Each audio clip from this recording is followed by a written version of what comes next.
Hi, hello, it's Megan Ria and welcome back to my channel. Today we are just craving of having a fast food meal. So today's video I'm going to show you my homemade and healthy burger recipe. I will show you.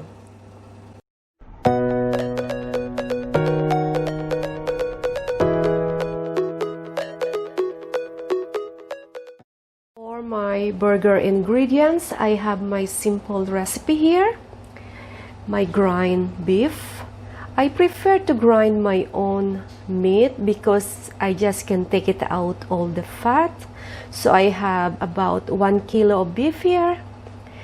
I have grind zucchini here. I use the half of this zucchini.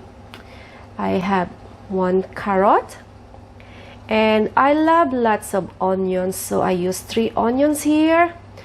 I have sesame oil, salt and black pepper, oyster sauce, and soy sauce. These are all my main ingredients for my burger.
For me, my technique is I have to cook a little bit first in the pan, and if it's not enough of seasoning, then I can just adjust it.